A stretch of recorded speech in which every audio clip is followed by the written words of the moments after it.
Welcome to Season 6 of the Get Out of Teaching podcast. This podcast is for teachers who are considering leaving education and need some support. I'm your host, Elizabeth Diakos.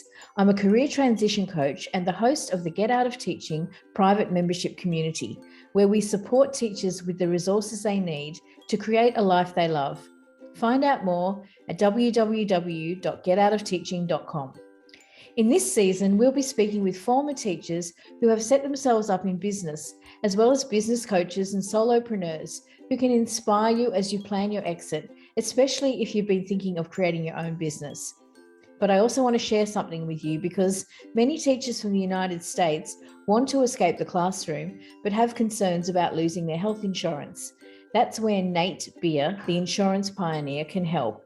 Nate offers a free 10-minute initial consultation where he can ask you some questions about your health insurance needs and suggest a plan that is just right for you and your family. Any information you disclose is completely confidential and subject to HIPAA regulations. Tick off one of your biggest concerns about leaving education with Nate Beer, Insurance Pioneer. You can book a call with Nate at theinsurancepioneer.setmore.com. Episode 5. Hi everyone and welcome to the show. On today's show, I'm excited to be speaking with Becky Boudreau, who hails from Maine in the States. Thanks very much for joining me on the Get Out of Teaching podcast today, Becky. Oh, thank you for having me. So Becky, where's Maine? Maine is in the northernmost eastern part of the United States. I'm close to Canada. Okay, so it must get pretty cold up there. It does, yes. We're actually closer to Canada than we are to New Hampshire, which is the next closest state, yes. Right, okay. So you're in the summer now though, of course, and I'm here in the winter, freezing my tail off in Melbourne. Okay, so we've already had a little bit of a chat before we started recording, and we've been talking about what you've been working on over the past year or so. Can you just give us a little bit of a descriptor, first of all, of how you got into teaching in the first place? Absolutely. So from the moment that I walked into a classroom as a little girl in preschool or whatnot, I was always fascinated with teachers, and I always thought that they were godsends, I guess, that they were heroes. So I always wanted to be a teacher. I remember in 6th grade, I had my favorite teacher, and I would go up to her chalkboard at the end of the day and take a piece of chalk off the tray and put it in my pocket and take it home so I could teach my stuffed animals when I got home. So there were a lot of opportunities that I had. I also found myself critiquing a lot of my teachers as I was growing up, things and the way that they made me feel in their classroom, the content, how they taught. So I think that I was ultra sensitive to certain things like that. Oh no, I'll never do that if when I become a teacher. Or, oh yeah, that's really cool. Maybe that's something I would do as a teacher. So I also always really connected with the ones who made me feel a certain way in the classroom, not about the content, but they were always the ones that made me feel accepted, and they encouraged me. They always pushed me to do the best that I could do. So when I graduated from high school, I went off to Massachusetts, and I went to college for a year and a half down there. And then I came back to Maine and finished up with my degree in English language literature, and then with my minor as secondary education. So I was certified 7th grade through 12th grade. I did get my first teaching degree at age 22, or teaching job, excuse me, at age 22. And I was teaching high schoolers. Some of my students were 18 and 19-year-olds at that point. So they would continuously ask me, how old are you? And I would say, I'm old enough to be here. Don't you worry. And so I really enjoyed that position. I really was able to hone in on my craft of teaching at that point. I really tried to, luckily I was also a newlywed, so I had the flexibility to be able to spend a lot of time in my classroom and really dive into the content that I was teaching. I also had a lot of great mentors in that school, so it was wonderful. Hang for on, me to I'm be going able to stop you just for a second. You said you were newlywed and you had time. Shouldn't you have been like being a newlywed at that time? I should have been. However, I didn't have children, I guess is my imposition on that one. So he and I were both very career driven at that time.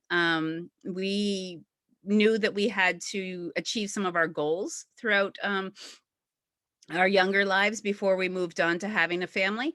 And he is such a patient man that he didn't see it as a problem for me to go in very, very early and work super late. So and I know that he was patient in that time.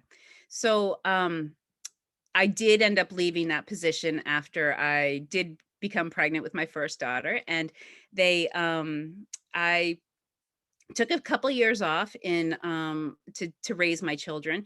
I went back into teaching, and I went to the high school. I became a department head. I had a lot of experience there with managing people and allowing them to come to me with problems, and then I would also approach administration.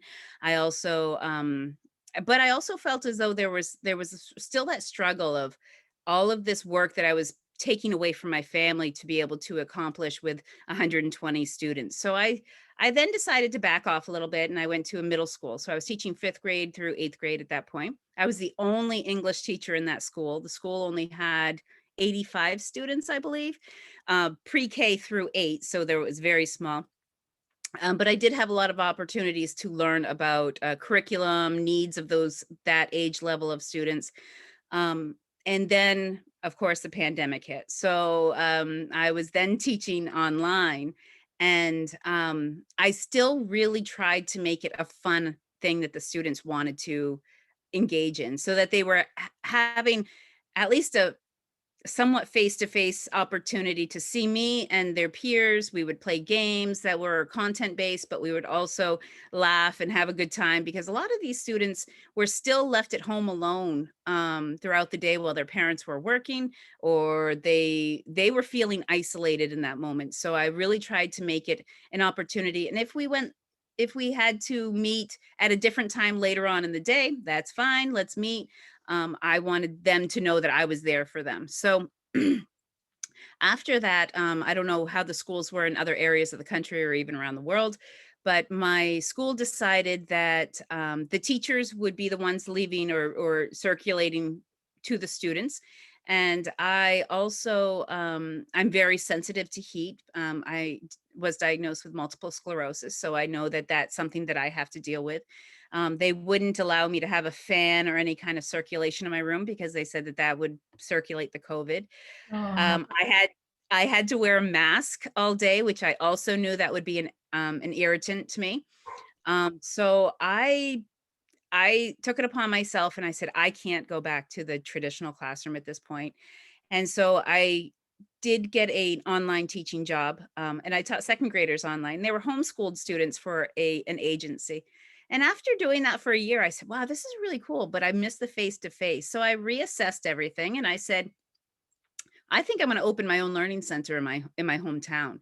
And I can do this homeschooling, but I want to do face to face with the kids. I want to give them a safe place to come. I want to give them a place where they're going to be learning collaboratively, but they're also able to strive and really do interest-based learning. I want to take them on field trips everywhere. I want to take them, but I also want them to have the socialization that homeschoolers typically don't, or they strive for, but they don't always get. So they had a class of peers. That was something that was very important for me. So Becky, that's been sorry, I'm going to my have to career. just pause for a moment. Sure. The natives are getting restless again. So sorry. I'll just pause the recording, and then I'll just tell my producer that we have to, take account. Hang on a sec. Okay. So, Becky, you've sort of explained the situation. It sounds like it was quite challenging, and they weren't really able to make accommodations, or they were unwilling to make accommodations for your health needs. So was that the catalyst for getting out? It was. There had been a lot of other situations in the classroom that I think every teacher has felt, being blamed for certain things that didn't happen, or not feeling supported, and feeling as though I was giving everything but no compromise coming back my way. So yeah, there were other things that were building up. However, that was the catalyst that definitely broke the can, or the issue that really took me out of classroom. Yeah. Um, but I knew that I always wanted to continue teaching, so that was important to me. And so I just found another avenue to be able to do so. Okay, so tell us what you do now. I'm really interested in hearing about this. So in my hometown in Ellsworth, Maine, it's on the coast of Maine, so we get a lot of tours that come to this area. I live right near Acadia National Park, which is beautiful. So we have a huge homeschooling community here. We have students who have been homeschooled for many years. And so I decided to kind of tap into that after teaching online to homeschoolers also during the pandemic. So I said, I opened a learning center in my hometown, and the learning center actually, I do a lot of tutoring. However, I also have homeschooling cohorts where the students come to me 2 mornings a week. I build a 5-day curriculum. The students are able to have the socialization, the collaborative learning, the interest-based lessons, but they also are being homeschooled because their parents are also involved. So I have 2 different cohorts, an 8th grade cohort and a 4th through 6th grade cohort. And they come to the center. You know, parents want to go on vacation or whatnot, then they know that to just let me know, and I'll set up I'll send them their information digitally if they want. That's all up to the parents. So I'm very flexible that way because they are still homeschooling. And then at the end of their homeschooling bout, what I do is I write the letter to the state of Maine, verifying that they did get adequate education that year or satisfactory education. And I also create the portfolio that's also required by the state of Maine. This year, none of the students opted for a standardized test. However, I am prepared to facilitate those if I need to, which is another option for homeschooling in the state of Maine. Right, so that's sort of to prove that they have had a sufficient education or that they're going to be able to progress. That's correct. Yeah. Okay. And so with all that, how does that work? Like the kids come into, have you got a building? Like, did you rent out a building? How does that work? So I do have a space. It's actually on Main Street in my town. So my town was built in, the building was built in 1933. So it's an old building for our area anyway. And they are, the kids, they barrel up the steps because I'm on the 2nd floor. We do a lot of science experiments out the windows. So for instance, one time we did a suspension project where the kids did an egg drop, and they had to create a contraption that would protect the egg because of the suspension. We were throwing them out the windows. Awesome. We were also doing moon landings by trying to protect the ping pong ball that was the module. the astronaut, and seeing if they could have it float down and stuff. So, we do utilize the area. We're also, because we're right downtown, we're able to, we did an economic unit, and I would take them to different businesses just to take a peek and look around. So it's more authentic learning than maybe what I would have been able to do in the classroom with 20, 25 kids. Yeah. I remember my maths teacher in about year 8 taking us all into town. I grew up, my high school years were in Port Macquarie, which is also a coastal sort of touristy place. But it was quite small at the time. And we went into every bank and the building society and to ask about interest rates and work out, to learn about compound interest and stuff like that. I still remember that to this day, like all those years ago. And I won't tell you how many years ago that was, but significant number. And yeah, what a great way to learn. It's really interactive and it's real world learning, isn't it? Yeah, it is. And, we did a lot of local history too of our area. And so one Saturday morning, I did a scavenger hunt where the kids would have to go to a certain building in town that's within walking distance and read something that was there and then find the information and be able to come back. And, the older girls, I allowed them to go by themselves, but the younger kids, I went with them just to make sure that they were staying on task, but also make sure they were safe. And so, but it was a lot of fun to be able to see the kids out and about searching their community to be able to learn about it and things that maybe they wouldn't have recognized on their own. So it was really great learning that way too. Sounds like you had a bit of fun yourself too. Of course, always. Okay, so in terms of just like economics, you left a teaching job but you now kind of got two jobs. You're tutoring, but you're also running the learning center. Do you do the tutoring at the learning center location as well? I do, yes. And so most of the people who I tutor will be public schools kids. Mm. And so they will come after the times that I have my cohorts. In between those times, because my cohorts end at 12:30 in the afternoon or midday, I in our public school gets over around 3 o'clock. So I actually had 5 online students also during that time. So I was creating the curriculum for online students. I Mm. would meet with them 3 days a week, 4 days a week, and talk to them, instruct them, make sure that they understood the content, read books with them, do math facts and games with them, just to be able to make sure that they were really honing in on those skills that they really needed at their grade level. Mm. So. So, And but then I did do and then the tutoring kids arrive after that. the tutoring kids arrived, yes. Oh, that's Yep. a full day for you. A lot of fun. I was typically done with my day without any kind of paperwork or anything to take home by 4:30. So, when I taught public school, that was about the same time that I left my classroom. So, and I still carried a lot of work home. So, Mm. I felt as though it was kind of, and parents at that time too, if I had to take a day off for a certain thing, then but for my own kids, or if I had to restructure my schedule for my tutoring services or whatnot, parents were very understanding. So Mm. Unlike the school system. unlike the school system where you have to have a substitute teacher. Yeah. Yeah. Okay, so then I'm going to ask some nitty-gritty questions now.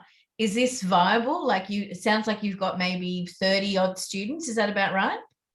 I this past year I had with my tutoring sessions also about 20 students. Um, it is viable. I was making $150 per student a week. That equals out to about $6,000 a year. And when parents think of like private tuition or whatnot, it really took a lot off their plate to not have to research curriculum, not to have to make sure that their child is that they're meeting milestones that they don't really know about. I also made sure that they understood that I wasn't teaching to standards, but I did use the standards to kind of approach like where they should be, and if they weren't there, that's where we were moving towards. Mm. So that they were, and I think that a lot of homeschooled parents maybe missed the mark a little bit on that they really put a lot of their faith in one curriculum, as where I didn't just use one curriculum. I pulled from many of them to be able to really get what the kids needed, rather than saying, well, this is the curriculum we're using. So I always had a problem with that in public school too, where the schools just said, this is what we're using. I said, but that's not really what the kids need right now. So, so I really tried to find things that, for instance, I had one student online really interested in coding. And so his whole science, and I also brought in a little math, that we were able to use coding. And I taught him about a lot of the different elements and how to do that stuff. So, and he really loved exploring that. And he created many games after that. So it was very beneficial to him.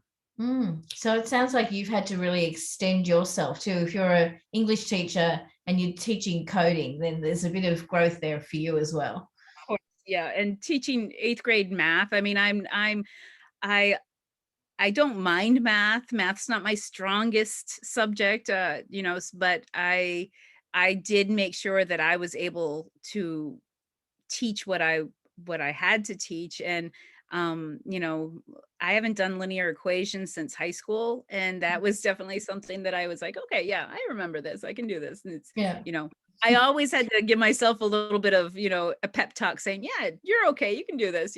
So but it was a little bit more planning, because I knew that I did have to reteach myself some things. Yes. Mm.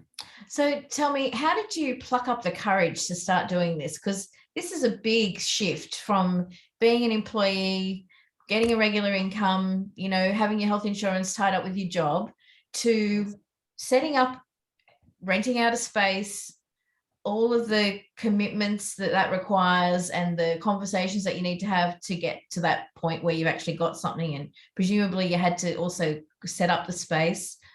How did you overcome the fear around that? I'm sure there must have been some.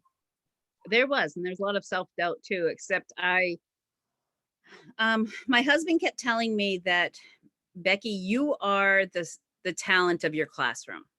You will take that talent no matter where you go.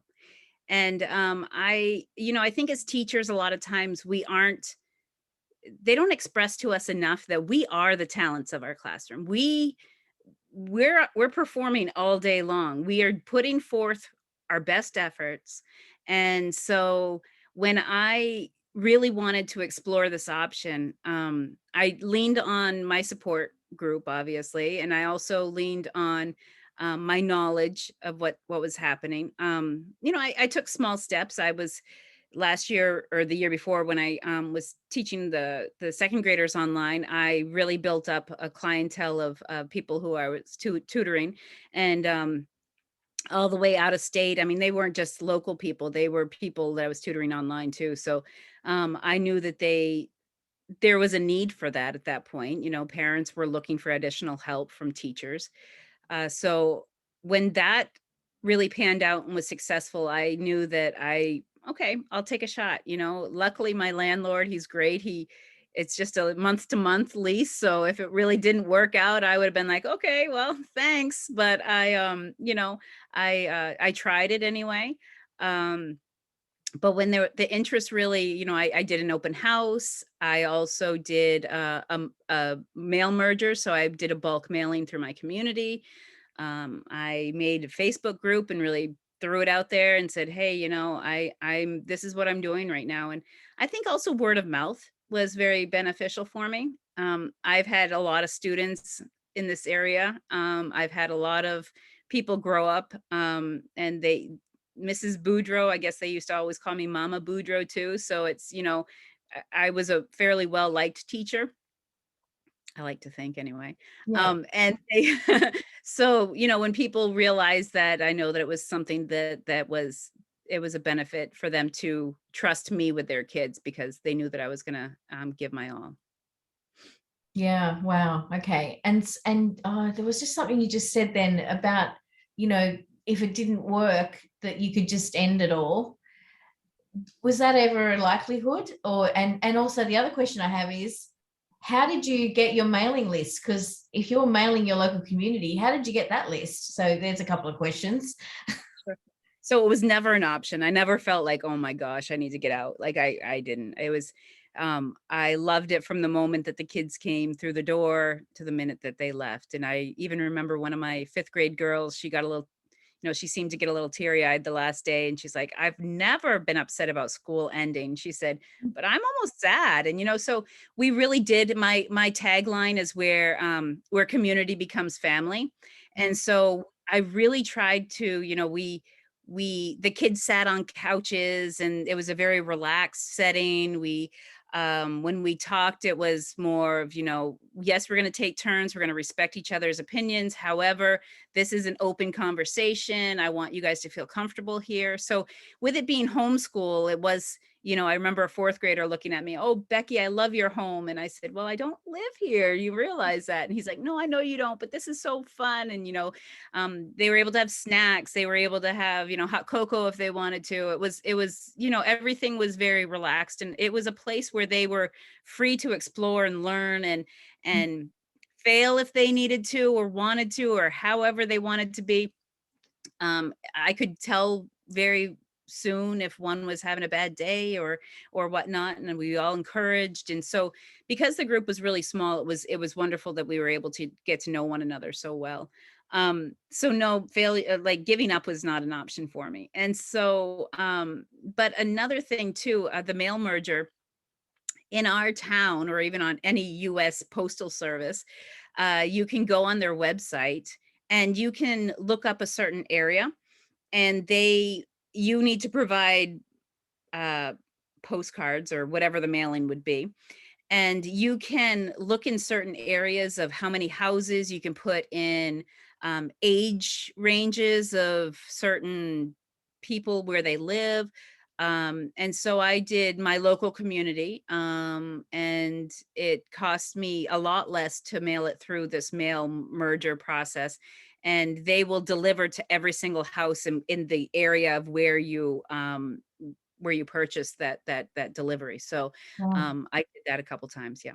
So you made up a postcard with Yeah. your information and what you were doing, and that they delivered. That's so cool. I think here I don't think we have access to that kind of service. Maybe we do and I just didn't know about it. But my work It's is usually so, it's usually only utilized through, like, maybe politicians and other, like, landscaping businesses around here, but, like, we do get a lot of flyers around political times, and I said, "Hey, how do you mail out all of those if it's," and the post office, the master, he actually said, "Yeah, this is how we do it." So I wow. said, Yeah. "I wanted." Okay. Yeah. See, yeah, that's really interesting that you could have a chat to the postmaster. I love that. Okay. Wow. So that's really interesting that you've been able to create that. If someone was in a bigger place, like a larger town, do you think it would work? I do. As I've always said to my husband, I don't need to get all the homeschoolers. I just need to get some of the homeschoolers. So, my space doesn't really allow any larger groups than maybe 7 or 8. Mm. And so I like this year, I'm putting a cap on it of only having probably 7 per group. And so but I think that if the larger areas wanted to do something like this, they would need to make sure that it is still a community feeling and that it is, I would consistently email parents. I brought there were many nights when I would do bowling nights in our local town and I would invite all of the families to get to know each other. So, everyone would bowl. There would other times when I would do movie nights for the younger cohort and just invite them for pizza and movie nights so that we would, parents were able to have that free time together. And also, so I was supporting the families. But I Mm. think that families need to feel supported. But I also think that if you support the families, you're going to feel supported too. So it's the give and take that goes there. Mm. Um, at the end of the year, I did a huge celebration where we all got together. I provided dinner. I made sure the kids had end of the year presents and things like that so that we were able to just have a real good closure to that time, where they were able to say goodbye to their friends if their friends aren't returning, or they were able to, sit and I've always said that breaking bread with somebody is always a very beneficial thing because there's something very holistic in that. So I think that definitely helps too. And so as you were doing all that, what's happening with your own children? So for the like bowling events, Or I mean school actually. Like what did they go to regular school or were they with you as well? so my 8th grade daughter, she is my youngest now. She was one of my students last year. She attended the learning center with me. Yeah. And it was amazing to see her not only grow academically, but she really kind of fell into who she is as a person, knowing that she didn't feel judged by the peers around her. She didn't feel, the group of 4 girls, they were great friends, instant friends. I didn't see any cattiness or anything like that you can sometimes feel in an 8th grade classroom. Mm. Um, my son is 16 and he is much more social, and yes, he did go to public school last year. So, and then my oldest daughter, she just finished her first year of college. So yeah. Right. Okay. Yeah. I was just curious because I thought would they want to come? Would they want to be there? So And obviously, I gave my youngest daughter, well, actually my son too, but my son, he's very social and he just wants to be with big groups of kids. yeah. But my youngest one, I definitely gave her the choice. I said, I will not be offended or hurt in any way, shape, or form if you decide to go back to school. But her 9th grade year, she will return to public school though. But she was very happy and pleased that she did this. She didn't have to wear masks at all this year. She didn't Mm. feel the fear of COVID because in the center we didn't wear masks. It was a small place. I would clean up after all the kids. I made the parents know if you want your child to wear a mask, I will support that 100%, but I like to see their animated faces. I like to see them smile. I want to hear them. When they're reading, I want them to have the fluency and be able to see how they're reading, and the pronunciation and the enunciation and whatnot. So I always think that's important. So, and I didn't want them to feel like they had this barrier between who, I don't know. I didn't want to Yeah. do that. Yeah, fair enough. I get it. Wow. I didn't want to wear a mask. I didn't want them to wear a mask. Yeah, So. and especially like one of the reasons you left was partly because of that, because you were so uncomfortable and they weren't able to accommodate that in that public school setting. So of course, makes sense that you wouldn't want to bring it into the new environment. Okay, so what questions should I have asked you about how you made all this work? I think that you also have to be very patient with yourself, because there are going to be times when you think, am I doing the right thing or am I not doing the right thing? And when you are a business owner, or when you step away from the classroom, I know when you're in the classroom, people throw things at you all the time. You have responsibilities that you didn't really realize that you had until you were supposed to do them, and nobody let you know that you were supposed to do them. And so when you step away from the classroom, and you take on something such as a learning center, or really anything, just be very patient with yourself, because you're going to feel as though you're not doing enough, but you are doing enough, because what you as a human, you're enough. So it's one of those things that you need to remember, that you are able to dictate how your future is going to be, and be amazing at that, because you're an educated, charismatic person, and so just take those skills and those talents and just use them, because they're yours. Yeah, I always say to every student who has ever been in my classroom, I've said, education is one thing that nobody can ever take away from you. That's one thing that you will always have once you've earned it. People can take away your integrity, or they can take away your honesty, or your happiness. But education is one of those things. Once you've earned it, it's yours. And so, do the modeling, and market yourself. I when I left the classroom, actually, when I got my MS diagnosis, I decided that, okay, I need to market myself. So I started my doctorate degree, and I'm earning my doctoral degree in educational leadership. And so I knew that I had to market myself. I've also taken other opportunities. I just recently became a Who's Who Continental on the registry for influential women. Like, so you need to make sure that you have the marketing behind you to be able to say, yeah, I'm not just a teacher. No, you're a teacher. You are a teacher. Like, take those, and you have a lot of skills. So that's what I would say to somebody who is intimidated to leave the classroom. That's not your end all. That's if you don't feel that's your end all, then keep going. Yeah. Wow. Very encouraging. Thank you. Okay. So as we wrap up our conversation, I've got one final question for you, Becky. What's your favorite song?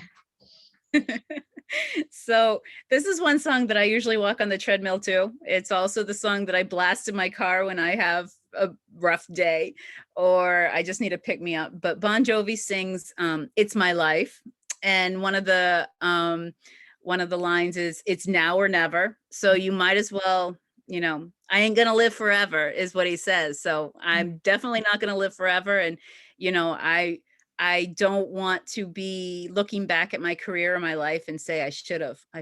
This is it's now. So you gotta take the bull by the horns and ride that bull pretty hard. So. Oh, wonderful way to end. Thank you so much for coming on the Get Out of Teaching podcast today, Becky. Thank you. Thank you for the opportunity. I really appreciate it. You've been listening to the Get Out of Teaching podcast with your host, Elizabeth Diakos. If you want to hear the conversation that continued after we stopped recording, you'll find that in the After the Bell section of the Get Out of Teaching private membership community, where along with a heap of resources to support you, you'll get access to group coaching with me. Join a community of teachers who are ready right now to plan their exit. Find out how at www.getoutofteaching.com. I've been where you are now, and you don't have to do this alone.